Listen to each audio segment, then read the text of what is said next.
இன்னைக்கு வெளியிட்டிருக்கக்கூடிய காலத்தின் நிறம் கருப்பு சிவப்பு புத்தக தலைப்பிலேயே நம்ம இயக்கம் எத்தகைய மாபெரும் அறிவு கருவூலமாக கொள்கை தீரர்களுடைய கோட்டமாக இருக்குன்னு வெளிப்படுத்தி இருக்காங்க. நம்மோட 75 ஆண்டு கால வரலாற்றையும் சாதனைகளையும் 1120 பக்கங்கள்ல உருவாக்க ஆலோசனை வழங்க நம்முடைய மதிப்பிற்குரிய சிந்தனை கருவூலம் ஐயா கா. திருநாவுக்கரசு அவர்கள், ஊடகவியலாளர்கள் திருமாவேலன் அவர்கள், விஜயசங்கர் அவர்கள், கோவை செழியன் அவர்கள் ஆகியோரையும் தொகுப்பாசிரியர் செந்தில், கருணா, திவாகர், நிறைமகேந்திரன், பிரகாஷ், கௌதம் ராஜ், பன்னீர் பெருமாள்னு எல்லோரையும் பாராட்டுறேன், வாழ்த்துறேன். திராவிட இயக்கத்துக்கு சார்பானவங்க மட்டும் இல்ல, திராவிட இயக்கத்துக்கு வெளியில இருந்து செயல்படுறவங்களும் திராவிட இயக்கத்தை விமர்சனம் கூட கட்டுரைகளை எழுதியிருக்காங்க. இத்தனை கட்டுரையாளர் பார்வைகளை இப்படி ஒரு புத்தகம் உருவாகிறது மிகவும் சிறப்பு. இந்த புத்தகத்தை எல்லோரும் படிக்கணும், கண்டிப்பா படிக்கணும். இந்த நேரத்தில் இளைஞரணியினருக்கு நான் ஒரு கோரிக்கை வைக்க விரும்புகிறேன். இந்த புத்தகத்தில் இருக்கிற கட்டுரைகளை காலத்துக்கு ஏற்ற மாதிரி வீடியோக்களாக மாற்றி சோசியல் மீடியாவில் எல்லாம் இளைஞர்களுக்கும் கொண்டு போய் சேர்க்கணும். நான் ஏன் இதை சொல்றேன்னா, அன்னை சோனியா காந்தி முதல் அகில இந்திய தலைவர்கள் அனைவரும் தங்கள் பார்வையில நம்மை அளவிட்டு எழுதியிருக்காங்க. இதுல ஒரு மாநில கட்சிய அகில இந்திய தலைவர்களும் மற்ற மாநில தலைவர்களும் புகழ்ந்து எழுதுகிற சாதாரணமாக எங்கு நடந்துடாது.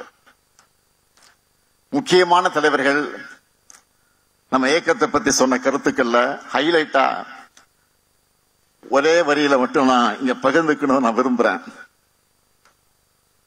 என்னுடைய அன்புக்குரிய அருமை சகோதரர் ராகுல் காந்தி அவர்கள் ஒடுக்குமுறையிலிருந்து மக்களை மீட்ட இயக்கம்னு சொல்லி இருக்கிறார். மதிப்பிற்குரிய லாலு பிரசாத் அவர்கள் சமூக நீதிக்காக 75 ஆண்டுகள் போராடிய இயக்கம்னு பாராட்டி இருக்கிறார். மதிப்புக்குரிய சரத்பவார் அவர்கள் கூட்டாட்சியினுடைய வலிமையான பாரம்பரியம் சொல்லியிருக்கிறார். மதிப்பிற்குரிய அகில இந்திய கம்யூனிஸ்ட் இயக்கத்தினுடைய தலைவர் டி. ராஜா அவர்கள் சமத்துவத்தின் முகமாக இதை பார்க்கிறேன் என்று அவர் பாராட்டியிருக்கிறார். மதிப்பிற்குரிய ஃபருக் அப்துல்லா அவர்கள் மதச்சார்பின்மை மற்றும் ஒற்றுமைக்காக பயணிப்பவர்கள் சொல்லி இருக்கிறார்கள். நம்முடைய அன்பிற்குரிய அகிலேஷ் என்ன சொல்லுகிறார்? எங்களுக்கும் திமுக இருப்பது லட்சியங்களுக்கான ஒருவன் சொல்லி இருக்கிறார். சகோதரர் தேஜஸ்வி அவர்கள் பீகார் மாநிலத்தினுடைய முதலமைச்சராக விரைவில் வர இருக்கக்கூடிய எதிர்பார்த்துக் கொண்டிருக்கக்கூடிய தேஜஸ்வி அவர்கள் நம்ம ஜனநாயகத்தின் தோழனாக பார்க்கிறார். அவர் மரியாதைக்குரிய அரவிந்த் கெஜ்ரிவால் அவர்கள் அனைவரையும் உள்ளடக்கிய இந்தியாவை கட்ட நினைக்கும் இயக்கம்னு சொல்கிறார். இப்படி இந்தியாவை போற்றும் இயக்கமாக நம்ம திராவிட முன்னேற்ற கழகம் வளர்ந்திருக்கு. இந்த சாதனைகளும் வளர்ச்சியும் தான் பலருடைய கண்களை உறுத்துது. நாம் பேசும் சமூக நீதி, சுயமரியாதை, மாநில சுயாட்சி, கூட்டாட்சி ஆகிய கருத்துக்கள் இன்றைக்கு இந்தியா முழுமைக்கு பரவிடுச்சு. என்னடா இவங்க தமிழ்நாட்டிலே முடக்க நினைச்சா இந்தியா முழுக்க தாக்கத்தை ஏற்படுத்துறாங்கன்னு கோபப்படுறாங்க. நான் பெருமையோடு சொல்றேன், இந்த அறிவு திருவிழா திராவிடம் வெல்லும், அதை காலம் சொல்லும் என்கிற அந்த முழங்கக்கூடிய திருவிழா இது. இதை ஏற்பாடு செஞ்சிருக்கக்கூடிய, இதில் இடம்பெற்றிருக்கக்கூடிய புத்தக கண்காட்சியில இருப்பது வெறும் திமுக புத்தகங்களையும் திராவிட இயக்க புத்தகங்களையும் மட்டும் வைக்காம பொது உடைமை இயக்க புத்தகங்கள், அம்பேத்கரிய புத்தகங்கள், பெண்ணிணைய புத்தகங்கள், அனைத்து வகைப்பட்ட அரசியல் புத்தகங்களும் களமா முற்போக்கு புத்தக கண்காட்சியை ஏற்பாடு செஞ்சிருக்கிறாங்க. முற்போக்கு கருத்துக்களை மக்களிடம் அறிமுகப்படுத்தி அவங்களை எழுச்சி பெற வைக்கிற என்ற பெயர் தந்தை பெரியார் செஞ்சிருக்கக்கூடிய பணியை நீங்க தொடர்ந்து செய்வது எனக்கு பெருமையாக இருக்கு. இங்க இருக்கக்கூடிய இளைஞர்கள் தமிழமாக பார்க்கிறப்போ இது கூடி களையும் கூட்டம் அல்ல,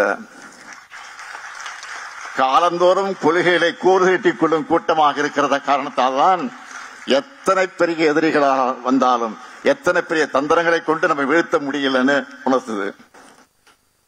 கொள்கை ரீதியா திமுகவை வீழ்த்த முடியாத காரணத்தால் தான் இப்போ தேர்தல் ஆணையம் மூலமா திருட்டுத்தனமா குறுக்கு வழியில வீழ்த்த முடியுமான முயற்சி பண்ண பாக்குறாங்க. அதுதான் எஸ்ஐஆர். மறந்துடாதீங்க. ஏன் அந்த எஸ்ஐஆர் அவசர அவசரமாக நடத்தணும்? தேர்தல் நேரத்தில் குழப்பத்தை ஏற்படுத்தக்கூடிய இது வேணாம்னு எல்லா அரசியல் கட்சிகளும் வேண்டாம்னு சொல்லியும் ஏன் நடத்தணும்? இந்த கேள்விகளுக்கு பதில் சொல்லாம, இதையெல்லாம் காது கொடுத்து கேட்காம தேர்தல் ஆணையம் எஸ்ஐஆர் பணிகளை தொடங்கிட்டாங்க. இதுக்கு எதிராக சட்ட ரீதியாகவும் அரசியல் ரீதியாக நாம் போராடிக்கிட்டு இருக்கோம், போராட போறோம், தொடர்ந்து போராட போறோம். அது வேற.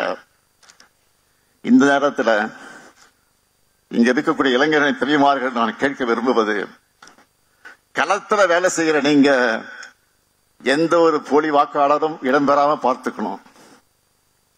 உண்மையான நம்ம வாக்காளர்கள் விடுபடாம பார்த்துக்கணும். யாருடைய வாக்குறுதியும் பறிபோகாம பார்த்துக்கணும்.